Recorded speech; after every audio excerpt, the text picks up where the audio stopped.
Meu nome é Estrela Leminski, eu sou compositora, escritora, produtora, e entre as coisas que eu faço na fronteira de todas essas coisas juntas, é justamente a produção e a parte de comunicação da própria Fins. É bem curioso porque, no final das contas, a gente não pode, por estar dentro da Fins, né, a gente não participa de showcases e de todo uma parte que é um filé mignon bem gostoso que a Fins proporciona, mas é claro que a gente está, só o fato da gente estar ali, não só observando coisas importantíssimas sobre as mudanças do mercado musical, isso transforma a nossa carreira, como também faz parte também do nosso pensamento sobre a música, ou sobre o que a gente tem interesse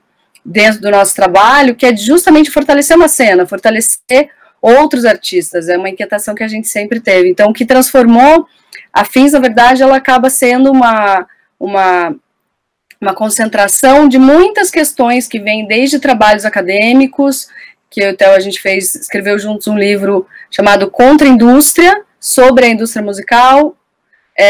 Depois o Theo escreveu o Autoprodução Musical, que é um livro só dedicado a isso, daí não só acadêmico, né, mas fez uma tese sobre isso e se dedicou.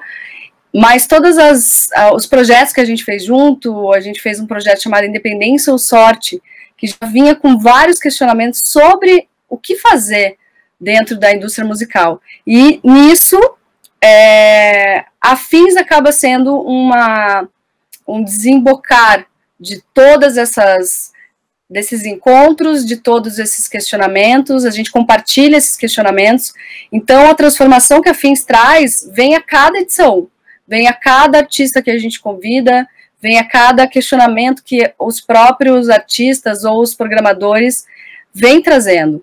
De qualquer forma, é inegável que todas as coisas que a Fins acaba trazendo de encontros e redes, né, fortalece a nossa rede, e isso tanto do ponto de vista da produção, quanto do ponto de vista do nosso trabalho musical, quanto do ponto de vista da própria Fins. Quanto mais essa cena cresce, depois de ir na Fins, né, a Fins também cresce, a gente também cresce, e os nossos questionamentos, as coisas que isso reverbera, acabam influenciando, obviamente, o nosso próprio trabalho. Bom, eu sou o Theo Ruiz, sou músico, compositor, pesquisador, e sou também diretor e idealizador da Fins.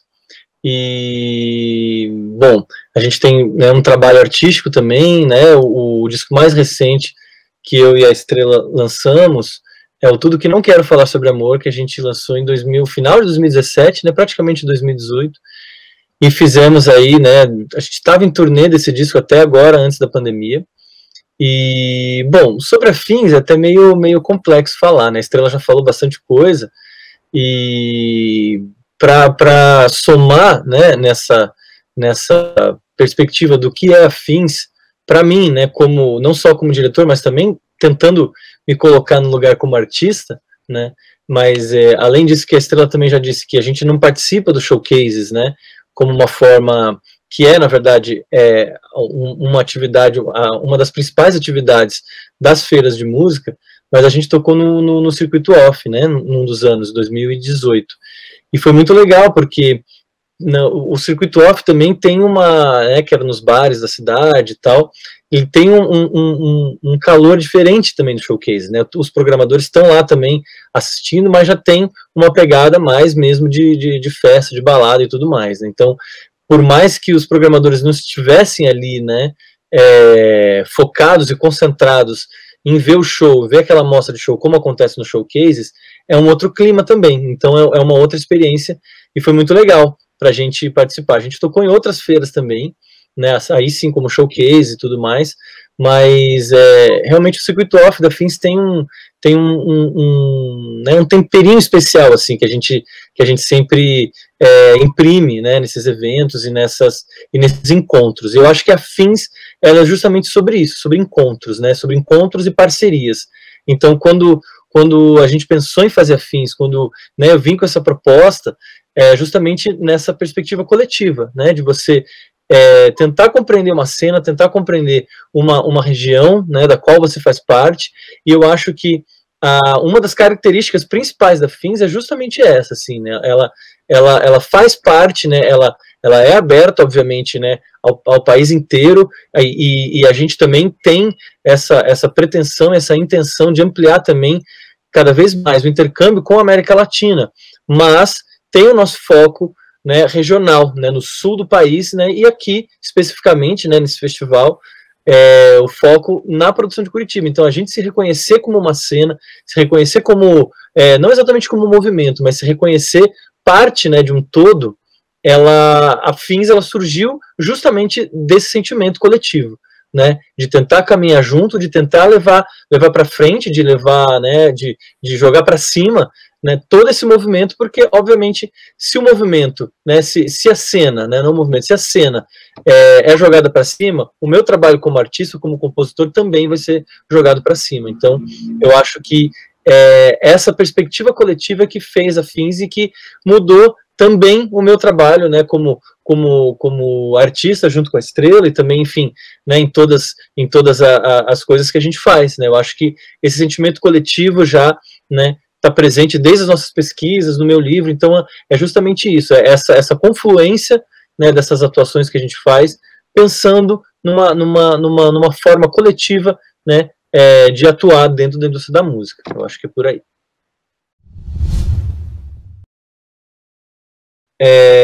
Bom, a Fins, como eu estava falando dessa coisa coletiva, eu acho que também essa questão da profissionalização, né? Eu pessoalmente percebo que muita gente começou a prestar atenção em detalhes, né, de organização da sua carreira, de posicionamento, né, do fazer artístico, né, do seu artista, né, você artista no mercado e com as pessoas de uma forma diferente, de uma forma um pouco mais profissional. Eu acho que isso também é o objetivo do evento, né? Então, eu senti, né, que aqui em Curitiba, muitos dos nossos, a maioria das bandas que a gente conhece aqui na cena são amigos, enfim, né, e então é uma cena grande que a gente tem em Curitiba, e mesmo quem a gente não conhece tão proximamente, a gente percebeu, né, aos poucos, esse desenvolvimento e essa preocupação com a profissionalização e com a colocação, né, com a sua colocação no mercado, né, de uma apresentação, de fazer um release, de pensar num vídeo, enfim, né, tentar entender a carreira artística não só como estar lá no show, né, tocando. Óbvio, o show é o produto principal, é o grande momento do artista, né, mas antes disso e por trás do show, a gente não pode mais deixar de se preocupar com N questões, e cada vez mais, né, é uma rede social nova que surge, é um aplicativo novo, é uma ferramenta nova do Instagram, enfim, né, que a gente tem que estar atento, de aprender minimamente como funciona, não que que os artistas têm que ser expert em todas essas coisas, obviamente alguns têm equipes, produtores, e enfim, né, pessoas especialistas em cada uma dessas questões para se preocupar, mas eu acho que depois da Fins, aqui em Curitiba, os artistas começaram a se preocupar mais com esses detalhes, ou pelo menos estar à frente, ter uma noção do que ele quer, né, e como que ele vai posicionar, porque o artista traz o discurso e ele precisa posicionar isso, né, então, para você tendo noção, né, do todo da sua carreira, as chances de você ter um posicionamento da sua marca, né, do seu artista melhor no mercado é maior. Então, eu vejo que a Fins ela contribuiu e contribui ainda, né, de dar esse puxão, dar esse empurrão, né, para os artistas pensarem um pouco mais sobre esses detalhes.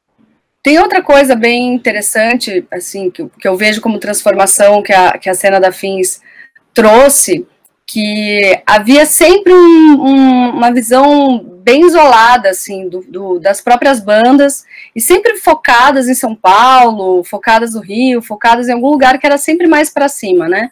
A gente não tinha uma conexão com as bandas do interior do Paraná, de Santa Catarina e do Rio Grande do Sul.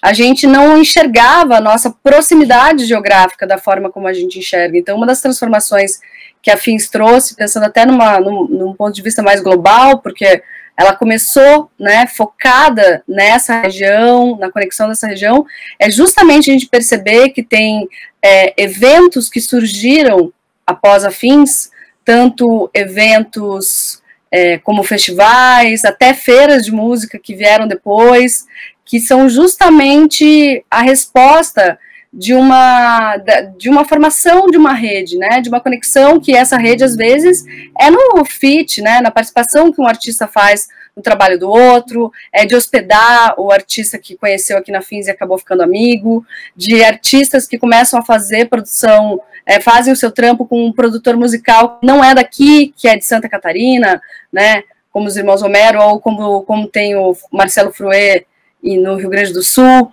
Ou seja, começam a enxergar essas outras cenas em todas as suas nuances, né? Desde da parte criativa, da produção e até da circulação, e começam a entender as nossas proximidades e, inclusive, enxergar as diferenças, né? E nisso é muito interessante, assim, porque existe um engajamento e uma profissionalização, uma articulação muito maior, né? Por exemplo, a partir do momento que o Paraná enxerga a forma como as leis de incentivo do Rio Grande do Sul funcionam, a gente começa a entender que não é uma coisa apenas, né, dos nossos, né, por ser paranaense ou por ser aquilo, não, é de enxergar assim, não, aqui existe esse viés, aqui existe esse caminho, isso causa esse tipo de cena, esse tipo de apoio, puxa que bacana, então dá para fazer assim, ou não, vamos reivindicar que haja um posicionamento, né, em prol dessa cena, em prol dessa confecção mesmo e da articulação mesmo desses artistas. Então, não é pouca coisa, né? Total.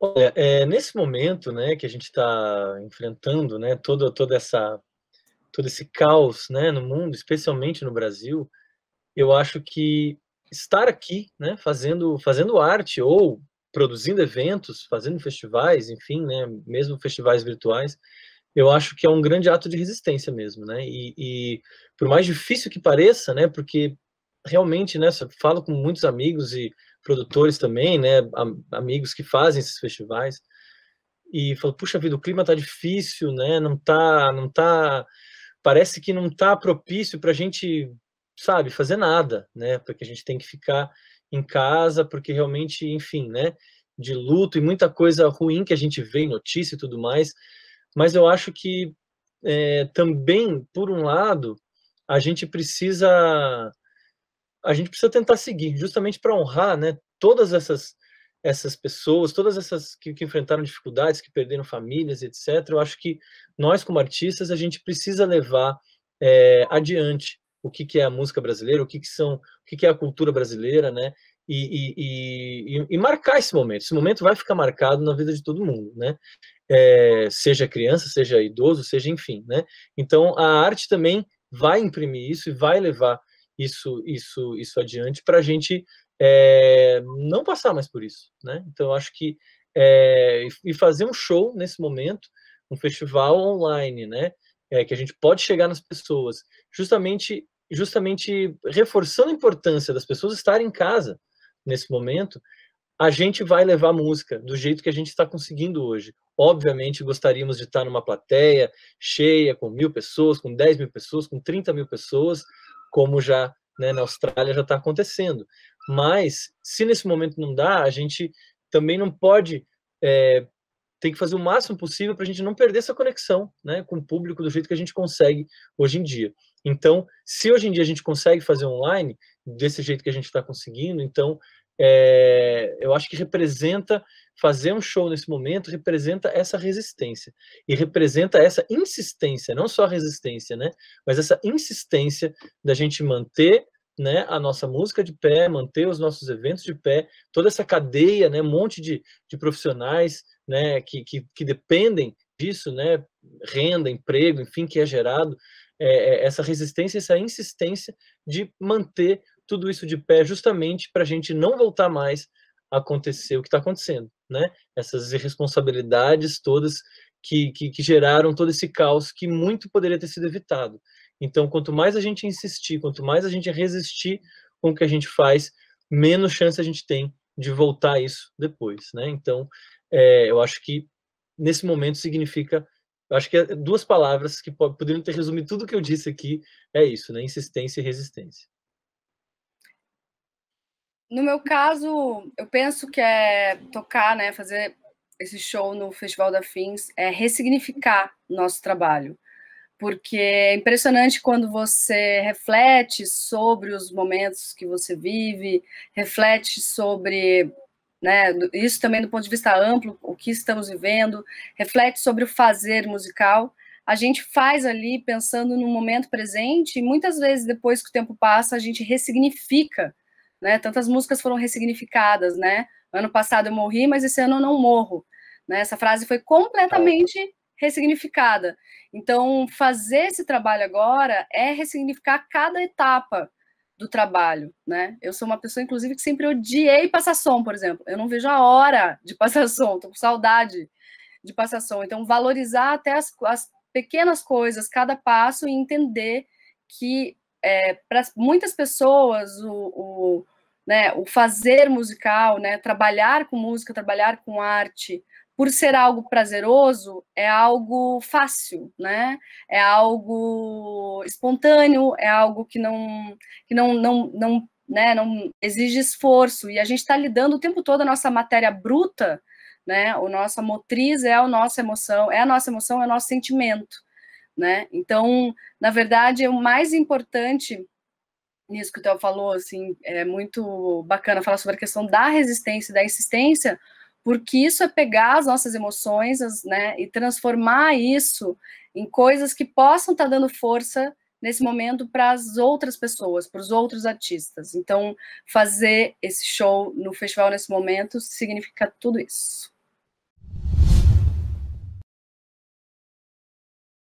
A gente tem a dor e a delícia de sermos um casal que tem um trabalho em comum. E quando eu falo a dor e a delícia, é porque muitas vezes a gente precisa ter uma decisão simples, como decidir um repertório, e isso entra numa DR, né? Discussão de repertório, afinal de contas. E essas coisas se misturam. Por outro lado, eu e o Theo somos super complementares, assim. Então, o Theo tem todo um viés executivo, prático, de saber colocar as ideias para executar, e eu tenho esse viés que é mais de comunicadora mesmo, né? Então, acho que a gente tem muito um lado... Ele, inclusive, como é um produtor musical, né? Que tem que saber o passo a passo e os métodos. Eu também, como muitas vezes faço letra, eu acho que esses nossos... esse lado que a gente tem, né? Que o Theo também é meio arranjador e etc. Isso se reflete na forma como a gente gerencia. Então, é o Theo que arranja, né? É o Theo que faz a orquestração, né? Decide como que as coisas vão se equilibrar, como que as coisas podem ser viáveis. E eu fico muito mais nas provocações, nas problematizações, né? E em todo um viés de sempre fazer a divulgação, né? Disso, assim, de como que a gente vai conseguir representar através das imagens, através do texto, através sei lá, do disco, né? Como é que vai se chamar, né? O álbum, essas coisas, assim. Eu sempre estou ali problematizando e fazendo algumas provocações, assim.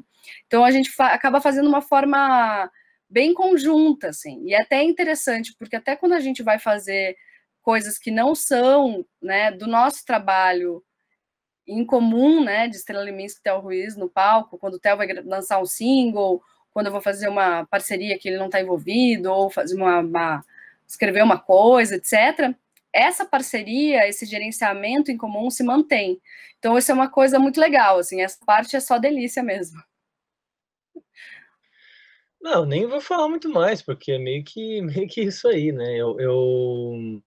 Eu acho que, assim, se tivesse como acrescentar alguma coisa nisso tudo que a Estrela falou, que assim, a gente como artista tem que entender, né, além da gente ter essa complementaridade, né, a Estrela mais nessa parte de comunicação toda e eu mais na parte executiva, mas a gente como gestores da carreira, né, os artistas, eu acho que, e eu disse muito isso no meu livro, né, no Autoprodução Musical, a gente, quanto mais a gente entender, né, que a gente funciona como uma fábrica, né, uma pequena fábrica, e aí o gestor dessa fábrica, ele tem que estar minimamente por dentro, né, de todas as etapas daquela produção. Então, não necessariamente você vai ser um especialista, aliás, é meio que impossível você ser um exímio, um compositor incrível, um arranjador incrível, um produtor musical sensacional, um designer fantástico e um assessor de imprensa fenomenal, né? Essa pessoa basicamente não existe. Mas você ter noções, né, de como você pode pelo menos dialogar com esses profissionais para participar desse gerenciamento da carreira, é que eu acho que é o principal. Então, essa questão toda do gerenciamento da nossa carreira, a gente, como sócios, né, a gente divide isso, né, e aí, claro, quando a gente vai arregaçar as mangas e botar a coisa para funcionar, a gente vai meio que dividindo funções, entendendo que essa fábrica, ela tem realmente muitas funções. Então, imagina que essa fábrica, né, música, essa fábrica Estrela Leminski e Theo Ruiz, ela tenha, sei lá, 20 funcionários, né, e dependendo chutando aqui, tá? E dependendo do momento, esses 20 funcionários a gente divide, fala assim, ó, eu vou ficar com 10 aqui, você fica com 10, ou nesse momento eu tô com 12, você tá com 8, depois troca, enfim, né? E claro, quando a gente tem outras pessoas para colaborar e produzir, né, junto com a gente, e fazer a coisa acontecer, como a Aline muitas vezes participa da parte da produção, que é uma parte essencial, né, do trabalho, ou outras pessoas na parte de comunicação, quando a gente tem condições de ter ou parceiros ou realmente pessoas contratadas para ajudar a fazer isso, a gente está sempre junto e sempre em contato com essas pessoas, porque, né, não deixamos de ser os gerentes dessa fábrica, né? Então, eu vejo assim, né, o artista entender o seu trabalho artístico como um todo, como uma fábrica que está produzindo um produto, né, como nesse caso a música.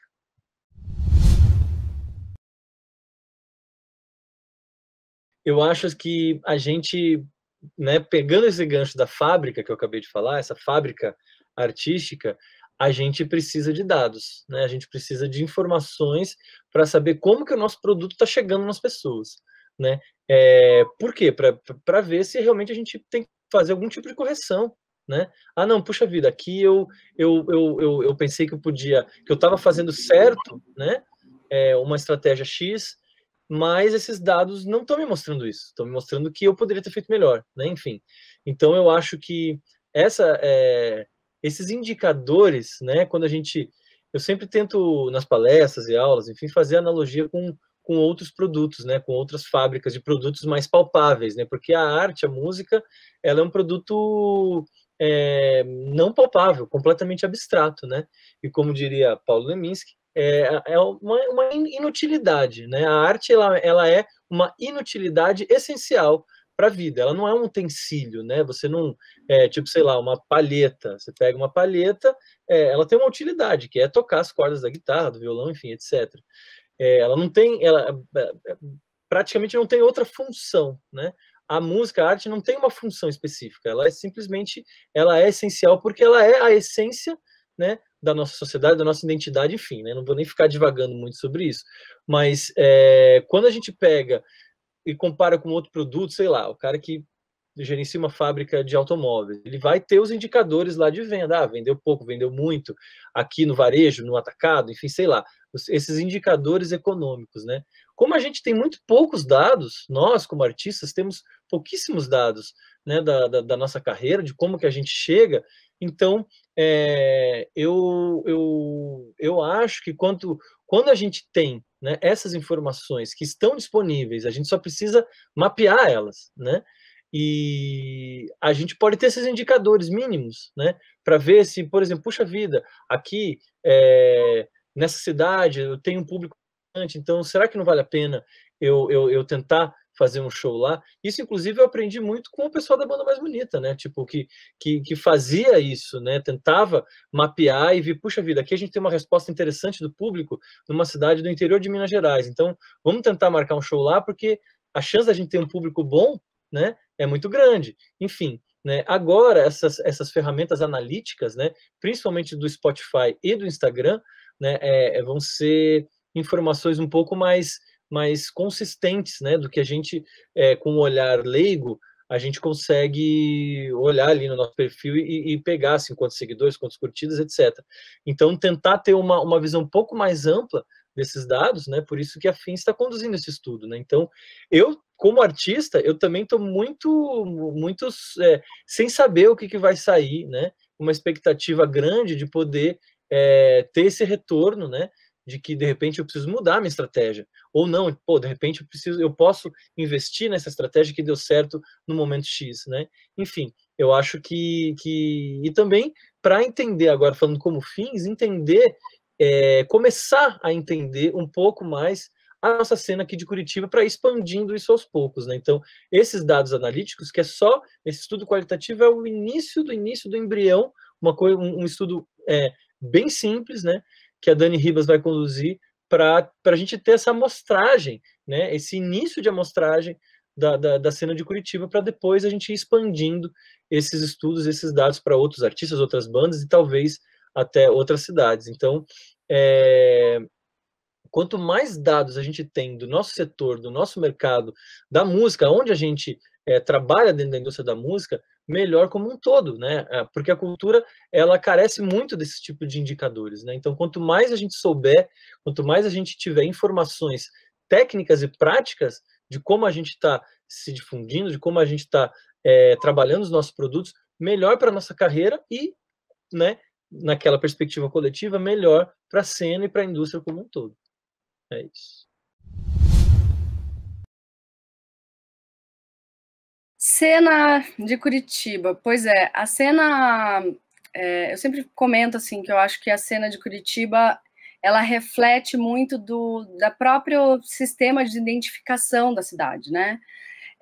Que é um caso curioso, porque a gente é um lugar com a maior confluência de etnias se mudando para cá, né?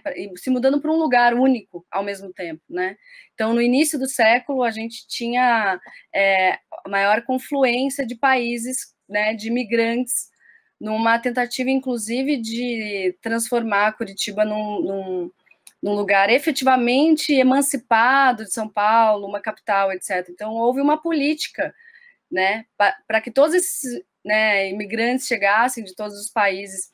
Isso faz com que a cena de Curitiba transpareça um eterno vale tudo no sentido de influências. Então, é uma cidade que consegue absorver, né, milhões de estilos, né, inclusive com referências muitas vezes internacionais, não folclóricas, né, não localizadas ali na identificação folclórica dos países, mas a gente é voltado para esse lugar onde a gente está ali, né, a gente brinca aqui, a gente tem uma expressão que é um polaco de cada colônia. Então, a gente tem, muitas vezes, as bandas são formadas por um polaco de cada colônia, ou essas bandas têm esses nichos, atuam em nichos bem específicos, né? Então, a gente teve uma cena rock importante, teve uma cena reggae importante, uma cena de MPB importante, né? Uma cena do teatro, quando a gente expande para outras áreas, então nem se fala, né? E isso faz, inclusive, com que Curitiba também beba, né? A cena curitibana também bebe da fonte de outras artes, né? A gente é uma referência também na literatura, as primeiras revistas, né? Justamente a imigração dos alemães, né? Que tinham todo o know-how da imprensa, fizeram com que muitas revistas literárias surgissem e fossem feitas aqui em Curitiba, né? Então, essa tradição dentro da literatura, a tradição dentro do teatro, a tradição do multiculturalismo, por mais que a gente tenha todo esse estigma, né, a gente é taxado de pessoas fechadas, né, das panelinhas, etc., a gente sabe fagocitar isso, de certa forma, e transformar em 1 milhão de coisas, né? A gente pode não ser uma cena marcada justamente por essas identificações folclóricas, algo muito claro. Por outro lado, a gente não é preso a essas identificações folclóricas, né? Por exemplo, você vai pegar um Pernambuco, que está ali atrelado ao maracatu, ao cavalo marinho, às culturas populares. Como Curitiba não tem, nosso compromisso é com a manifestação cultural, né? E principalmente com a transgressão, muitas vezes, porque a gente nunca teve um estímulo, né? A gente tem aqui, pensando até do ponto de vista folclórico, a gente tem o fandango, que era uma coisa que era proibida. Muitas vezes, inclusive, porque quando fandango era considerado tudo que era aglomeração de imigrante, muitas vezes dava briga, né? Então, justamente, o que mudou tem a ver com isso, né? Mudou, e eu atribuo muito ao momento da banda mais bonita da cidade, porque tinham bandas muito legais, importantes, que fizeram história em Curitiba, mas eram manifestações pontuais, individuais, bandas autorais. A gente tem Blindagem, a gente tem Sr. Banana, a gente tem o Scuba, a gente tem toda uma cena do ska também, que vem em Curitiba, super importante. Muita gente do pop, mas depois da banda mais bonita da cidade, Curitiba ficou atrelada a uma identificação, a um trabalho, né, artístico, e é muito interessante, porque quando a banda mais bonita estourou justamente com autores curitibanos variadíssimos, e se eu não estou equivocada, nenhum dos integrantes da banda tinham nascido em Curitiba.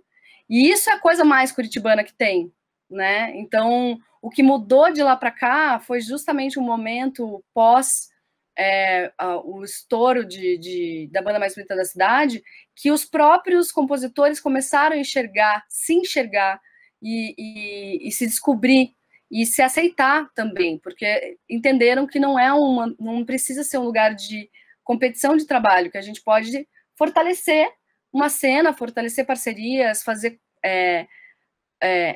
essa rede também funciona do ponto de vista artístico. A partir do momento que você consegue indicar, você tem como tocar a música de uma pessoa que você gosta, você vai fortalecendo isso. Então, isso vem se transformando, né? A banda mais bonita deu esse start, né? Alguns integrantes, né? A gente tem ali, o Lemoschini estava na fundação da coisa toda, que também participou da Fins, e daí já tem o trabalho solo dele, e Lemos também é um baita de um produtor, então ele já está influenciando em outros trabalhos, inclusive fora de Curitiba. Então, o que se transforma é que toda essa configuração e essa aceitação que a gente tem do multiculturalismo, essa pegada muito forte na letra por conta da literatura, a pegada forte também da performance por conta do viés de tantos artistas que a gente tem uma ligação, né, uma via dupla ali também ligada ao teatro, e isso faz com que